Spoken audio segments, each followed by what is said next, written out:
Dears, ഇന്ന് നമ്മൾ discuss ചെയ്യാൻ പോകുന്നത് 10ാം ക്ലാസ്സിലെ മാത്സിലെ ഫസ്റ്റ് ചാപ്റ്റർ ആയ സമാന്തര ശ്രേണികൾ എന്നുള്ളതിന്റെ ബാക്കി ഭാഗമാണ് കേട്ടോ. അപ്പൊ നമ്മൾ എന്താണ് ഇത്രയും പഠിച്ചില്ലേ? സമാന്തര ശ്രേണിയിലെ എന്താണ് 15ാം പദം എന്താ, 25ാം പദം എന്താണ്, അല്ലെ, n-ാം പദം എന്താന്നൊക്കെ നമ്മൾ പഠിച്ചില്ലേ? 2 മെത്തേഡിലായിട്ട് പഠിച്ചു. ഓക്കെ, ഇനി നമ്മൾ നോക്കുന്നത് എന്താന്ന് വെച്ചാല്, നമുക്ക് ഈ സമാന്തര ശ്രേണിയുടെ പദങ്ങളുടെ മാറ്റം സ്ഥാനമാറ്റത്തിന് ആനുപാതികമാണ് എന്ന കാര്യം ഒരു സംഖ്യ ഒരു സമാന്തര ശ്രേണിയുടെ പദമാണ് എന്ന് പരിശോധിക്കാനും ഉപയോഗിക്കാമെന്നാണ് പറഞ്ഞിരിക്കുന്നത്. അപ്പൊ നമുക്ക് ഒരു സംഖ്യ, അതായത് 1000 അല്ലെങ്കിൽ ഇതിലുള്ള ഇതൊരു ശ്രേണിയാണ് അല്ലെ, 19, 28, 37 എക്സെട്ര അല്ലെ. അപ്പൊ ഞാനൊരു സംഖ്യ പറയാണ്, ഇതിലെ 10ാം പദം എന്താണ്, അല്ലെങ്കിൽ വേണ്ട, ഇതിലെ ഞാൻ പറയാണ് 98 ഇതിത്തെ പദമാണോ ചോദിക്കുക, അല്ലെങ്കിൽ 1000 ഈ ശ്രേണിയിലെ പദമാണോ, അല്ലെങ്കിൽ 10000 ഈ ശ്രേണിയിലെ പദമാണോ എന്നൊക്കെ ഒരു ക്വസ്റ്റ്യൻ വന്നാൽ നിങ്ങൾ എന്താ ചെയ്യുക? ഞാൻ പറഞ്ഞുതരാം, ശ്രദ്ധിച്ചു കേട്ടോ.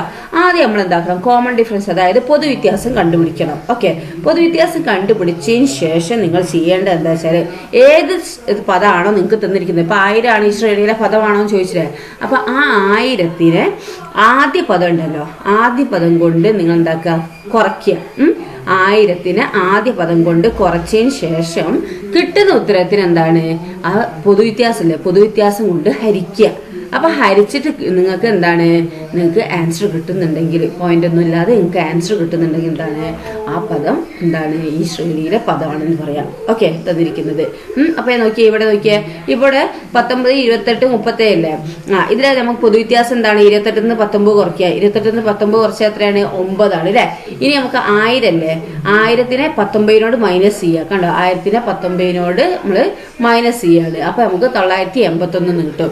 ഇനി 981 നമ്മളെ പൊതുവ്യത്യാസം എത്രയാ, 9 അല്ലേ, 9 കൊണ്ട് ഹരിക്കുക. അപ്പൊ നമുക്ക് എന്താ 109 എന്ന് കിട്ടും. ഇപ്പൊ കറക്റ്റ് ആയിട്ട് 109 കിട്ടിയല്ലോ അല്ലെ. അപ്പൊ എന്താണ് ഇത്, നമുക്ക് എന്താണ് ഈ 1000 എന്താണ് ഈ ശ്രേണിയിലെ പദാന്ന് നമുക്ക് പറയാം. ഓക്കെ, അപ്പൊ ഈ ശ്രേണിയിലെ 110ാം പദം, 109 കിട്ടിയ അതിനോട് ഒരു ഒന്നും കൂടി കൂട്ടുക. അപ്പൊ 110ാം പദമാണിത് 1000 എന്ന് നമുക്ക് കാണാം. ഓക്കെ, അപ്പൊ എത്രാം പദം എന്ന് ചോദിച്ചാൽ എന്താണ്, കിട്ടുന്ന ഉത്തരത്തിന് ഒരു 1നോട് കൂട്ടിയാൽ മതി. ഓക്കെ, അപ്പൊ നോക്കാം, ഇതുപോലെ 10000 എന്ന സംഖ്യ ഈ ശ്രേണിയിൽ ഉണ്ടോ എന്നും ഉണ്ടെങ്കിൽ എത്രാമത്തെ പദമാണെന്ന് എങ്ങനെ പരിശോധിച്ച് നോക്കുക. ഈ 10000ത്തിന് ആദ്യ സംഖ്യ എത്രയായിരുന്നു, ആദ്യ സംഖ്യ അവിടെ തന്നിരിക്കുന്ന ശ്രേണിയിൽ എത്ര, 19 അല്ലെ. അപ്പൊ 10000ത്തിനെ 19 കൊണ്ട് കുറയ്ക്കുക. എന്നിട്ട് കിട്ടുന്ന ഉത്തരത്തിൽ എന്താണ്, നമ്മളെ പൊതുവ്യത്യാസമായ 9നോട് ഹരിക്കുക. അപ്പൊ നമുക്ക് എത്ര കിട്ടുക നോക്കിയേ. അപ്പൊ നമുക്ക് എന്താണ്, 10000ത്തിനെ 19 കൊണ്ട് ഹരിച്ചപ്പോ നമുക്ക് എന്ത് കിട്ടി, 9981 കിട്ടി. അപ്പൊ ഇനി ഇത് കിട്ടിയ ഉത്തരത്തിന് എന്താ നമ്മൾ ചെയ്യാൻ പറയാ, അതിന്റെ പൊതുവ്യത്യാസം എത്രയാ, 9നോട് നമ്മൾ എന്താണ് ഡിവൈഡ് ചെയ്യുക, ഹരിക്കുക അല്ലെ. അപ്പൊ എന്താണ്, 9981 ഹരിക്കണം ബൈ എത്ര, പൊതുവ്യത്യാസം എത്രയാ, 9 അല്ലെ. സീക്വൽ നമുക്ക് എന്താ കിട്ടുക, 1109 അല്ലെ. അപ്പൊ ഇത്രയും ഇതാണല്ലേ, 1109 ആണ് എന്താക്കുക നമുക്ക് കിട്ടുന്നത് അല്ലെ. അപ്പൊ ഇത് കറക്റ്റ് ആയിട്ട് പോകുന്നുണ്ടല്ലോ. അപ്പൊ എന്താണ്, 10000 ഈ ശ്രേണിയിലെ പദമാണ് അല്ലെ. അപ്പൊ എത്രാം പദമാണ്, ഇതിനോട് ഒന്നും കൂടി കൂട്ടുക അല്ലെ. അപ്പൊ എത്ര, 1110ാം പദം എന്ന് പറഞ്ഞിട്ട് നമുക്ക് എഴുതാം കേട്ടോ. 1110ാം പദമാണെന്ത്, 10000 എന്ന് പറയാം. ഓക്കെ, 1110ാം പദമാണെന്ത്, 10000 എന്ന് പറയാം. ഇനി നെക്സ്റ്റ് എന്താ നോക്കിയേ, 13, 24, 35 എക്സെട്ര എന്നിങ്ങനെ തുടരുന്ന സമാന്തര ശ്രേണിയിൽ 101 ഒരു പദമാണോ എന്നാണ് ചോദിച്ചിരിക്കുന്നത്. അതുപോലെ 1001 ഒരു പദമാണോ എന്നും ചോദിക്കുന്നുണ്ട് അല്ലെ. അങ്ങനെ ആകുമ്പോൾ നമ്മൾ എന്താ ചെയ്യാൻ പറഞ്ഞത്, ആദ്യം നമ്മൾ എന്താണ് 101 അല്ലെ, അതിനോട് എന്താക്കുക, ആദ്യം കോമൺ ഡിഫറൻസ്, അതായത് പൊതുവ്യത്യാസം കണ്ടുപിടിക്കുക. പൊതുവ്യത്യാസത്തിന്റെ എത്രയാണ്, പൊതുവ്യത്യാസം എന്ന് പറഞ്ഞാൽ നിങ്ങൾ എന്താക്കുക, 24 13 കുറച്ച് എത്രയാ, 11 അല്ലെ. അപ്പൊ പൊതുവ്യത്യാസം കാണുക. എന്നിട്ട് എന്താ ചെയ്യേണ്ടത്, ഈ 101നോട് ഇതിന്റെ ആദ്യ പദമായ ഈ ഇത് കുറയ്ക്കുക അല്ലെ, ആദ്യ പദം കുറയ്ക്കുക. എന്നിട്ട് എന്താക്കുക, ഇതിന്റെ പൊതുവ്യത്യാസം കൊണ്ട് ഹരിക്കുക അല്ലെ. അപ്പൊ നമുക്ക് കറക്റ്റ് ആയിട്ട് കിട്ടുന്നുണ്ടെങ്കിൽ അത് എന്താണ്, ആ സമാന്തര ശ്രേണിയിലെ പദം എന്ന് പറയാം അല്ലെ. ദെൻ 1001 ആയോരോ എന്ന് ചോദിക്കുന്നുണ്ട് അല്ലെ. അപ്പൊ 1001 അതേപോലെ തന്നെ ചെയ്യുക. അപ്പൊ ഒന്ന് ചെയ്ത് നോക്കാം നമുക്ക്. അപ്പൊ പൊതുവ്യത്യാസം നമുക്ക് എന്ത് കിട്ടി, 24 - 11 24 - 13 എത്രയാണ്, 11 എന്ന് കിട്ടി അല്ലെ. ഓക്കെ, ഇനി നമുക്ക് എന്താ കണ്ടത്, 101 ഇതിത്തെ പദമാണോ എന്ന് ചോദിച്ചത്. അപ്പൊ 101 മൈനസ് ആദ്യ പദം എന്താണ്, 13 അല്ലെ. 13 ഇനി ഡിവൈഡഡ് ബൈ അല്ലെ. അപ്പോൾ ഡിവൈഡഡ് ബൈ എത്രയാണ് പൊതുവ്യത്യാസം, 11. അപ്പൊ നമുക്ക് എന്താട്ടെ നമ്മൾ തന്നിരിക്കുന്ന പദം 101 മൈനസ് പിന്നെ ആദ്യ പദം 13 അല്ലെ ബൈ എന്താണ് പൊതുവ്യത്യാസം 11 അല്ലെ. അപ്പൊ 101 മൈനസ് 13 എത്ര 88. 88 ഹരിക്കണം 11 എത്ര നമുക്ക് കിട്ടുക 8 അല്ലെ. അപ്പൊ നമുക്ക് എന്താ കിട്ടുക ഈസ് ഈക്വൽ ടു 8 എന്ന് എഴുതല്ലേ. അപ്പൊ നമുക്ക് എന്താ ഇതില് ഈ 101 ഈ ശ്രേണിയിലെ പദാന്ന് നമുക്ക് പറയാം അല്ലെ. ഓക്കെ, ദെൻ അടുത്തത് നോക്കൂ. ഇനി എന്തായാലും ചോദിച്ചിരിക്കുന്ന ചോദ്യം എന്താ, 101 ഒരു പദമാണോ ചോദിച്ചില്ലേ. ഇനി 1001 ആയാലോ എന്ന് ചോദിച്ചിരിക്കുന്നത് അല്ലെ. അപ്പൊ അതേപോലെ തന്നെ നമുക്ക് എന്താ 1001 നമ്മൾ ചെയ്ത് നോക്കുക. അതേപോലെ തന്നെ എന്താ ചെയ്യേണ്ടത്, നമുക്ക് 1001 മൈനസ് ആദ്യ പദം അല്ലെ. 1001 മൈനസ് 1001 മൈനസ് ആദ്യ പദം എന്താണ് 13 അല്ലെ. 13 ഇനി ഹരിക്കണം എന്താ ഹരിക്കണം 11 അല്ലെ. ഹരിക്കണം 11 ചെയ്യാം. അപ്പൊ നോക്കൂ, നമ്മള് 1001 ഇതിലത്തെ പദമാണോ അറിയാം. 1001 മൈനസ് 13 ചെയ്തു, എന്നിട്ട് എന്താ പുതിയ വ്യത്യാസം കൊണ്ട് ഹരിച്ചു അല്ലെ. അപ്പൊ 1001 മൈനസ് 13 എത്രയാണ് 988 ആണ് അല്ലെ. 988 ഹരിക്കണം 11 ചെയ്തു. അപ്പൊ നമുക്ക് എന്താ ആൻസർ കിട്ടുക 89 പോയിന്റ് കിട്ടും അല്ലെ. അവിടെ ബാലൻസ് വരും. അപ്പൊ എന്താണ് നമുക്ക് ഈ ഇത് അതിലെ പദം അല്ല എന്ന് പറയാം അല്ലെ. ബാലൻസ് വരരുത് അല്ലെ, 0 ആവണം നമുക്ക് അല്ലെ. റിമൈൻഡർ എന്താണ് 0 ആവണം. അപ്പോൾ എന്താണ് നമുക്ക് എന്താണ് ഇതിൽ 0 അല്ല അല്ലെ ലാസ്റ്റ് വരുന്നത്. അതുകൊണ്ട് എന്താ ഇത് എന്താണ് 1001 ഇത് ഈ ശ്രേണിയിലെ പദമല്ല എന്ന് നമുക്ക് എഴുതാം. ഓക്കെ, ദെൻ ഇതൊക്കെ കറക്റ്റ് ആയിട്ട് എന്താണ് നമുക്ക് 8 നേരിട്ട് കിട്ടിയത് അല്ലെ. ബാലൻസ് 0 ആയിട്ട്. അപ്പൊ ഇത് പദമാണ് അല്ലെ. 101 പദമാണ്. ബട്ട് എന്താണ് പക്ഷെ എന്താണ് 1001 എന്താണ് ഈ ശ്രേണിയിലെ പദമല്ല. ഓക്കെ, അടുത്ത ചോദ്യം നോക്കൂ. ചുവടെയുള്ള പട്ടികയിൽ ചില സമാന്തര ശ്രേണികളും ഓരോ ശ്രേണിയുടെയും നേർക്ക് 2 സംഖ്യകളും എഴുതിയിട്ടുണ്ട്. സംഖ്യകൾ ഓരോന്നും അതാത് ശ്രേണിയിൽ ഉണ്ടാകുമോ എന്ന് പരിശോധിക്കാനാണ് പറഞ്ഞിരിക്കുന്നത്. അപ്പൊ ചുവടെയുള്ള പട്ടികയിൽ ചില സമാന്തര ശ്രേണിയും ഓരോ ശ്രേണിയുടെയും നേർക്ക് 2 സംഖ്യ എഴുതിയിട്ടുണ്ട്. ഈ സംഖ്യകളൊക്കെ ആ ശ്രേണിയിൽ ഉണ്ടാകുമോ എന്ന് നോക്കാനാണ്. അതായത് ഇപ്പൊ ഈ ശ്രേണി 11, 22, 33 എക്സെട്ര എന്ന് പറഞ്ഞൊരു ശ്രേണി എഴുതി. അതിൽ ഈ സംഖ്യ 123 ഈ ശ്രേണിയിൽ ഉണ്ടോ എന്നാണ് ചോദിച്ചിരിക്കുന്നത്. അതുപോലെ 132 എന്താണ് ഈ ശ്രേണിയിൽ ഉണ്ടോ എന്നാണ് ചോദിച്ചിരിക്കുന്നത് അല്ലെ. അപ്പൊ നമുക്ക് എങ്ങനെ ചെക്ക് ചെയ്യേണ്ടത് നമുക്ക് മനസ്സിലായല്ലോ. ആദ്യം എന്താണ് തന്നിരിക്കുന്നത്, ആദ്യം നമ്മൾ പൊതുവ്യത്യാസം കാണണം അല്ലെ. പൊതുവ്യത്യാസം കണ്ടതിന് ശേഷം എന്താണ് ആ തന്ന സംഖ്യ മൈനസ് ആദ്യ പദം ഹരിക്കണം എന്താണ് പൊതുവ്യത്യാസം അല്ലെ. അങ്ങനെ അപ്പൊ കറക്റ്റ് ആയിട്ട് നമുക്ക് ആൻസർ കിട്ടുന്നുണ്ടെങ്കിൽ എന്താണ് ആ സംഖ്യ ഉണ്ട് അറിയാം അല്ലെ, അല്ലെങ്കിൽ ഇല്ല എന്ന് എഴുതുക. അപ്പൊ നമുക്ക് നോക്കൂ, ഇന്നത്തെ പൊതുവ്യത്യാസം എത്രയാണ് 11 22 കുറച്ച് എത്ര കിട്ടുക 22 11 കുറച്ച് എത്രയൊക്കെ പൊതുവ്യത്യാസം നമുക്ക് കിട്ടുക 11 കിട്ടും അല്ലെ. അപ്പൊ പൊതുവ്യത്യാസം 11 കിട്ടി. ഇനി നമുക്ക് എന്താ ചെയ്യേണ്ടത്, ഈ 123 മൈനസ് എന്താണ് ആദ്യ പദം എന്താണ് 11 അല്ലെ. അപ്പം ആ കിട്ടിയിരിക്കുന്ന ഉത്തരത്തിനോട് എന്താ നമുക്ക് പൊതുവ്യത്യാസം ഹരിക്കണം അല്ലെ. അപ്പൊ നമുക്ക് 112 എന്ന് കിട്ടും അല്ലെ. 112 ഹരിക്കണം 11 ചെയ്താൽ നമുക്ക് ഇത് കിട്ടുമോ? ഇല്ല അല്ലെ, പോയിന്റ് വരികയാണ്. അപ്പൊ എന്താണ് ഇത് ഇല്ല എന്ന് എഴുതുക കേട്ടോ. എന്താണ് ഇല്ല എന്ന് എഴുതുക. അപ്പൊ ഞാനിവിടെ എന്താണ് ഇല്ല എന്നുള്ളത് എന്താണ് തെറ്റിടാൻ പോവാണ്. ഉണ്ട് എന്നുള്ളതാണെങ്കിൽ എന്താണ് ശരിയുണ്ട് കേട്ടോ. ഓക്കെ, അപ്പൊ നിങ്ങൾ എന്താക്കുക ഇല്ല എന്നാണെങ്കിൽ ഇല്ല നമുക്ക് എഴുതുക. ഓക്കെ, ഉണ്ട് എന്നാണെങ്കിൽ ഉണ്ട് എന്ന് എഴുതുക. ഞാൻ അവിടെ തെറ്റാണ് ഇടുന്നത്. ഇനി അടുത്ത 132 ആണ് കേട്ടോ. അപ്പൊ നമ്മൾ എന്താണ് ചെയ്യേണ്ടത് 132 മൈനസ് 11 ചെയ്യുക അല്ലെ. അപ്പൊ 132 മൈനസ് 11 ഹരിക്കണം എന്താ ചെയ്യേണ്ടത് എന്താ പൊതുവ്യത്യാസം അല്ലെ.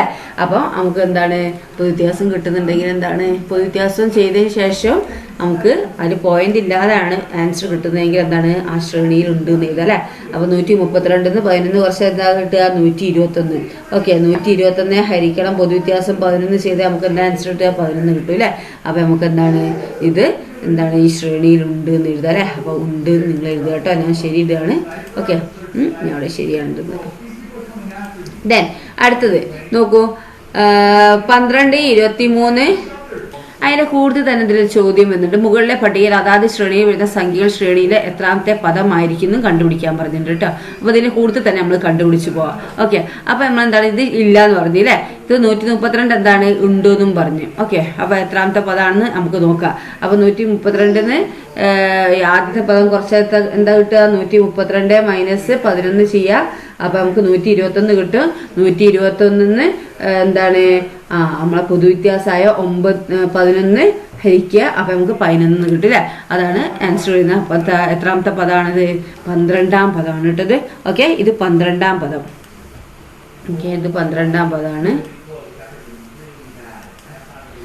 12ാം പദം നിങ്ങൾ 12 എന്ന് എഴുതുക കേട്ടോ. 12ാം പദം എന്ന് എഴുതുക കേട്ടോ. ദെൻ അടുത്ത ചോദ്യം നോക്കൂ. ഓക്കെ, അത് 12ാം പദം എന്ന് എഴുതുക. അടുത്ത നോക്കിയേ എന്താണ് തന്നിരിക്കുന്നത് നോക്കൂ. 12, 23, 34 അല്ലേ, ഇതാണ് ശ്രേണി. ഇത് 100 ഇതിലത്തെ പദമാണോ ചോദിച്ചിരിക്കുന്നുണ്ട്, 1000 ഇതിലെ പദമാണോ ചോദിച്ചിട്ടുണ്ട് അല്ലേ. ഈ 12 കിട്ടി എങ്ങനെ മനസ്സിലായില്ലേ. അപ്പൊ നമുക്ക് കിട്ടുന്ന ഉത്തരത്തിന് എന്താണ്, ഒരു ഒന്നും കൂടി ചേർത്താൽ എന്താണ് അത് ആ പദമായിരിക്കും കേട്ടോ. ഓക്കെ, അടുത്ത് 12, 23, 34 അല്ലേ. അതിലെന്താണ് പൊതുവ്യത്യാസം നമ്മൾ കണ്ടുപിടിക്കുക. 23 12 കുറച്ചാൽ എത്രയാ, 11 അല്ലേ. അപ്പൊ നമുക്ക് എന്താണ് ഇതിന്റെ പൊതുവ്യത്യാസം എത്രയാണ്, 11 കിട്ടി അല്ലേ. ഇനി നമ്മൾ ചെയ്യേണ്ട എന്താണ്, തന്നിരിക്കുന്ന പദം ഏതാണ്, ഇത് പൊതുവ്യത്യാസം ഞാൻ ഇവിടെ എഴുതുന്നുണ്ട്. പൊതുവ്യത്യാസം, ഇതിന്റെ പൊതുവ്യത്യാസം 11 കേട്ടോ. ഇവിടുത്തെ പൊതുവ്യത്യാസമാണ് ഞാൻ ഈ ഭാഗത്ത് എഴുതുന്നത് കേട്ടോ. ഇത് എത്രയും ഇതും 11 എഴുതുക അല്ലെ പൊതുവ്യത്യാസം. ഇത് പൊതുവ്യത്യാസമാണ് ഇവിടെ എഴുതുന്നത്, ഈ സൈഡിൽ എഴുതുന്നത്. ഇത് എത്രാമത്തെ പദാന്ന് ചോദിക്കുന്നുണ്ട്. ഓക്കെ, ഇതിന് പൊതുവ്യത്യാസം 11. ഇനി 100ന്ന് ആദ്യ പദം കുറയ്ക്കുക അല്ലെ. അപ്പൊ 100ന്ന് ആദ്യ പദം എന്താണ്, 12 അല്ലെ. അത് കുറച്ച് അപ്പൊ എന്താ നമുക്ക് കിട്ടുക, 100ന്ന് 12 കുറച്ചാൽ നമുക്ക് 88 എന്ന് കിട്ടും അല്ലെ. 88നോട് എന്താണ് ഈ 11 ഡിവൈഡ് ചെയ്യുക അല്ലെ, ഹരിക്കുക. അപ്പൊ നമുക്ക് എന്ത് കിട്ടും, 8 എന്ന് കിട്ടും അല്ലെ. അപ്പൊ ഇന്നത്തെ പദമാണ് അല്ലെ. അപ്പൊ ഉണ്ട് എന്ന് എഴുതുക കേട്ടോ. നമുക്ക് ഞാൻ അവിടെ ടിക്കാണ് ഇടുന്നത് കേട്ടോ. ഓക്കെ, ഉണ്ട് എന്ന് എഴുതുക. ഇനി നമുക്ക് എന്താ ചെയ്യേണ്ടത്, എത്രാമത്തെ പദാന്ന് അറിയണം അല്ലെ. അപ്പൊ എത്രാമത്തെ പദമാണ് നമുക്ക്, ഇത് 8ാം പദം അല്ലെ. 88 ഹരിക്കണം 11 ചെയ്താൽ എന്താണ് 8 എന്ന് കിട്ടും അല്ലെ. 8നോട് ഒരു ഒന്നും കൂടി കൂട്ടും അല്ലെ. അപ്പൊ 9ാം പദം എന്ന് എഴുതാം. ഓക്കെ, 9ാം പദം എന്ന് എഴുതുക കേട്ടോ നിങ്ങള്. ഓക്കെ, ദെൻ അടുത്ത ചോദ്യം എന്താണ് ഇതിൽ വരുന്നത്, 10,000 ഈ ശ്രേണിയിൽ ഉണ്ടോന്ന് ചോദിച്ചിരിക്കുന്നത് അല്ലെ. അപ്പൊ ഉണ്ടോന്ന് അറിയാൻ നമ്മൾ എന്താ ചെയ്യേണ്ടത്, 10,000 അല്ലേ, സോറി, 1000 ഈ ആദ്യ പദമായ 12 കുറയ്ക്കുക. ഓക്കെ, എന്നിട്ട് എന്താ ചെയ്യേണ്ടത്, നമ്മള് അപ്പൊ നമുക്ക് 988 എന്ന് കിട്ടും അല്ലെ. ഈ 988നോട് നമ്മൾ എന്താണ് പൊതുവ്യത്യാസമായ 11 ഹരിക്കുക. അപ്പൊ എന്താ നമുക്ക് കിട്ടുക, നമുക്ക് പോയിന്റുകൾ കിട്ടില്ല. റിമൈൻഡർ എന്താണ് ശിഷ്ടം എന്താണ് 0 അല്ല, ശിഷ്ടം 0 ആവണം. എന്നാലേ എന്താവുള്ളൂ നമുക്ക് ഇതിത്തെ സമാന്തര ശ്രേണിയിൽ ഉണ്ടെന്ന് പറയാൻ പറ്റുള്ളൂ അല്ലേ. അപ്പൊ എന്താണ് ശിഷ്ടം 0 അല്ല കിട്ടുക നമ്മൾ ഹരിച്ചപ്പോ അല്ലെ. അപ്പൊ എന്താ നമുക്ക് ഇതാ അത് ഇല്ല എന്ന് പറഞ്ഞ് എഴുതുക കേട്ടോ നിങ്ങൾ. എന്താണ് ഇല്ല. ഓക്കെ, ഞാൻ അവിടെ എന്താണ് തെറ്റാടുന്നത് കേട്ടോ, ഇല്ല എന്നുള്ളത്. ഓക്കെ, അവിടെ ഇല്ല. ദെൻ അടുത്ത എന്താണ് 21, 32, 43 എക്സെട്ര എന്ന് പറഞ്ഞ ശ്രേണിയാണ് അല്ലേ. അപ്പൊ അതിലെന്താണ് 100 ഇതിത്തെ സംഖ്യ ആണോ എന്നാണ് ചോദിച്ചിരിക്കുന്നത്.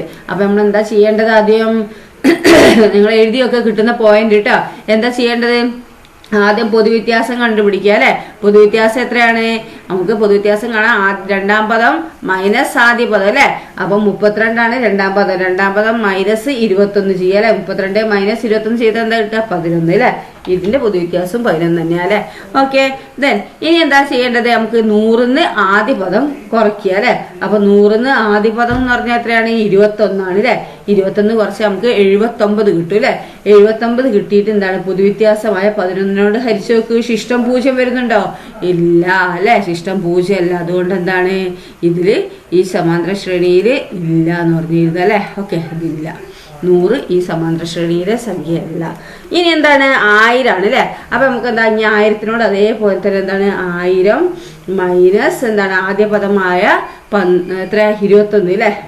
അപ്പൊ ആദ്യ പദം 21 അല്ലെ, 21 അല്ലേ. അപ്പൊ 1021 കുറച്ചാൽ എന്താ കിട്ടുക, 979 കിട്ടും. 979 ഹരിക്കണം എത്രയാ, പൊതുവ്യത്യാസം 11 ആണ് അല്ലേ. അപ്പൊ നമുക്ക് എന്ത് കിട്ടും, 89 കിട്ടും അല്ലെ. അപ്പൊ എന്താണ് ഈ ശ്രേണിയിലെ പദമാണ് അല്ലെ. ഓക്കെ, അപ്പൊ നമുക്ക് ഇതിലെ ശ്രേണിയിലെ പദമാണ് ഇത് അല്ലെ. അപ്പൊ കിട്ടുന്ന ഉത്തരത്തിനോട് ഒന്നും കൂടി കൂട്ടുക അല്ലെ. അപ്പൊ ഒന്നും കൂടി കൂട്ടിയാൽ എത്രയാണ്, 89നോട് ഒന്ന് കൂട്ടിയാൽ 90. അപ്പൊ 90ാമത്തെ പദമാണ് എന്ന് എഴുതാം. ഓക്കെ, 90ാമത്തെ പദം. ഓക്കെ, മനസ്സിലാവുന്നുണ്ടല്ലോ അല്ലേ. ദെൻ 90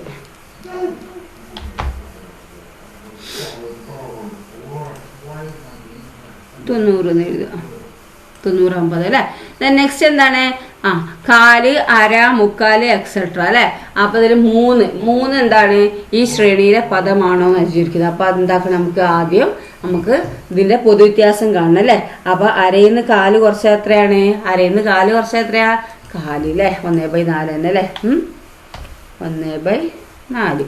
അപ്പം നമുക്ക് എന്ത് കിട്ടും? 1/4 എന്ന് കിട്ടും. ഇനി എന്താ നമ്മൾ ചെയ്യേണ്ടത്? 3 4 കുറയ്ക്കുക അല്ലേ, എന്നിട്ട് പൊതുവ്യത്യാസമായ കാലിനോട് ഹരിക്കുക അല്ലേ. അപ്പോൾ 3 4 കുറച്ചാൽ എത്രയാ? 2.25 അല്ലേ. 2.25 ഹരിക്കണം കാല് എത്രയാണ്? 2.25 ഹരിക്കണം കാല് 2.25 ഹരിക്കണം കാല് എത്രയാണ്? 11 എന്ന് കിട്ടും അല്ലേ. അപ്പൊ എന്താണ്? ഈ ശ്രേണിയിലെ സംഖ്യയാണ് അല്ലേ. അപ്പൊ നമുക്ക് സംഖ്യയാണ് എന്ന് എഴുതുക കേട്ടോ. ഞാൻ ടിക്കാടുന്നത് കേട്ടോ. ഇനി എത്രാം പദമാണത്? എത്രാം പദമാണ് വരുന്നത്? ഇതിത്തെ നമുക്ക് ഇത് ഹരിച്ചാൽ നമുക്ക് കിട്ടുന്നത് എന്താണ്? 11 എന്ന് കിട്ടും അല്ലേ. അപ്പൊ 12ാം പദം എന്ന് എഴുതുക. അതിനോട് ഒരു 1 അങ്ങോട്ട് കൂട്ടുക അല്ലേ. അത്രാം പദം എന്ന് എഴുതുക. ദെൻ അടുത്ത എന്താണ്? 4 ഈ സംഖ്യയിലെ ശ്രേണിയാണോ എന്നാണ് ചോദിച്ചിരിക്കുന്നത്. അപ്പം എന്താ നമ്മൾ ചെയ്യേണ്ടത്? 4നോട് ആദ്യം കാല് കുറയ്ക്കുക അല്ലേ. 4നോട് കാല് കുറച്ചാൽ എന്താ നമുക്ക് കിട്ടുക? എത്ര കിട്ടുക? 4 കാല് കുറച്ചാൽ എന്താണ്? 3.25 എന്ന് കിട്ടും അല്ലേ. 3.25 ഹരിക്കണം കാല് ചെയ്യുക. ഓക്കെ, അപ്പൊ നമുക്ക് എന്താണ്? ഈ 4 കാല് കുറയ്ക്കുക അല്ലേ. അപ്പൊ 4 കാല് കുറച്ചാൽ നമുക്ക് എന്താ കിട്ടുക? 4 - കാല് ചെയ്യുക അല്ലേ. അപ്പൊ 4 - കാല് ചെയ്താൽ എന്താണ്? എന്ത് കിട്ടും? 4 കാല് കുറച്ചാൽ 3.25 കിട്ടും അല്ലേ. 3.25 എന്താണ്? ഹരിക്കണം നമുക്ക് എന്താണ്? കാല് ചെയ്ത് നോക്കുക അല്ലേ. അപ്പൊ നമുക്ക് എന്താ? 15 കിട്ടും അല്ലേ. അപ്പം എന്താണ്? ഈ 4 എന്ന് പറഞ്ഞാൽ സംഖ്യ എന്താണ്? ഈ സമാന്തര ശ്രേണിയിലുണ്ട് അല്ലേ. എത്രാം പദമാണ്? നമുക്ക് കിട്ടിയിരിക്കുന്നത് 15 ആണല്ലേ. 15നോട് 1 കൂട്ടുക അല്ലേ. അപ്പൊ നമുക്ക് എന്ത് കിട്ടും? 16 എന്ന് കിട്ടും അല്ലേ. 15നോട് 1 കൂട്ടിയാൽ 16. അപ്പൊ 16ാം പദമാണ് എന്ന് എഴുതാം നമുക്ക്. ഓക്കെ, അപ്പൊ 16ാം പദം എന്ന് എഴുതുക. ദെൻ അടുത്ത എന്താണ്? 3/4, 1.5, 2.25 എക്സെട്ര അല്ലേ. അപ്പൊ 3 ഇതിത്തെ പദമാണോ എന്ന് ചോദിച്ചിരിക്കുന്നത് അല്ലേ. അപ്പൊ ഇതിന്ന് പൊതുവ്യത്യാസം നമ്മൾ കണ്ടുപിടിക്കുക. പൊതുവ്യത്യാസം നമ്മൾ എങ്ങനെ കണ്ടുപിടിക്കുക? 1.5 നമ്മൾ 3/4 കുറയ്ക്കുക അല്ലേ. അപ്പോൾ 1.5 3/4 കുറച്ചാൽ എത്രയാ? അപ്പൊ നമുക്ക് എന്ത് കിട്ടും? 3/4 എന്ന് കിട്ടും അല്ലേ. വളരെ 3/4 എന്ന് എഴുതുക അല്ലേ. 3/4 എന്ന് എഴുതുക. ഓക്കെ, ഇനി നമുക്ക് എന്താണ്? 3 ഈ സമാന്തര ശ്രേണിയിൽ ഉണ്ടോ എന്നാണ് ചോദിച്ചിരിക്കുന്നത് അല്ലേ. അപ്പൊ നമ്മൾ ചെയ്യേണ്ടത് എന്താണ്? ഈ പദത്തിനോട് നമ്മൾ എന്താക്കുക? ഈ ആദ്യ പദം കുറയ്ക്കുക അല്ലേ. 3 3/4 കുറച്ചാൽ എന്താ കിട്ടുക? 2.25 അല്ലേ. 2.25 ഹരിക്കണം 3/4 ചെയ്ത് നോക്കൂ. എത്ര കിട്ടുക? 3 എന്ന് കിട്ടും അല്ലേ. അപ്പൊ നമുക്ക് എന്താണ്? ഇതിലെ സമാന്തര ശ്രേണിയിലുണ്ട് എന്ന് പറഞ്ഞു എഴുതല്ലേ. അപ്പൊ 3 എന്നല്ല കിട്ടിയ. അപ്പൊ എത്രാം പദമാണ്? 3നോട് 1 കൂട്ടിയാൽ 4 അല്ലേ. അപ്പൊ 4ാം പദം എന്ന് പറഞ്ഞ് നമുക്ക് എഴുതാം കേട്ടോ. ഓക്കെ, അപ്പൊ 4ാം പദമാണ്. അപ്പൊ എന്താണ്? ഇത് 4ാം പദം. ഇത് സമാന്തര ശ്രേണിയിൽ ഉണ്ട് എന്ന് എഴുതുക. ഓക്കെ, ഇനി 4 ഉണ്ടോ എന്ന് ചോദിച്ചിരിക്കുന്നുണ്ട് അല്ലേ. അപ്പൊ 4നോട് നമ്മൾ എന്താ ചെയ്യേണ്ടത്? ആദ്യ പദത്തിനോട് എന്താണ്? മൈനസ് ചെയ്യുക അല്ലേ. അപ്പൊ 4.25 ആദ്യ പദം 4 3/4 ആദ്യ പദം അല്ലേ. 3/4 അത് കുറയ്ക്കുക അല്ലേ. അപ്പൊ 4 3/4 കുറച്ചാൽ എന്താ കിട്ടുക നമുക്ക്? 3.25 എന്ന് കിട്ടും അല്ലേ. അപ്പൊ 3.25 ഹരിക്കണം 3/4 ചെയ്യാം. 3.25 ഹരിക്കണം 3/4 ചെയ്ത് നോക്കിയാൽ ശിഷ്ടം 0 ആണോ കിട്ടുന്നത്? അല്ല അല്ലേ. അപ്പൊ നമുക്ക് എന്താണ്? ഈ സമാന്തര ശ്രേണിയിൽ എന്താണ്? ഈ 4 എന്ന് പറഞ്ഞ പദം ഇല്ല അല്ലേ. അപ്പൊ ഇല്ല എന്ന് എഴുതുക. ഓക്കെ, അപ്പൊ നമുക്ക് എല്ലാം കിട്ടിയില്ലേ. അപ്പം മുകളിലെ പട്ടികയിൽ അടുത്ത ചോദ്യം വന്നിരിക്കുന്നത് എന്താണ്? മുകളിലെ പട്ടികയിൽ അതാത് ശ്രേണിയിൽ വരുന്ന സംഖ്യകൾ ശ്രേണിയിൽ എത്രാമത്തെ പദമായിരിക്കും എന്ന് കണ്ടുപിടിക്കാനും പറഞ്ഞില്ലേ. പറഞ്ഞത് എന്താക്കി കണ്ടുപിടിച്ചിട്ടുണ്ട് അല്ലേ. ഓക്കെ, ദെൻ അടുത്ത എന്താണ്?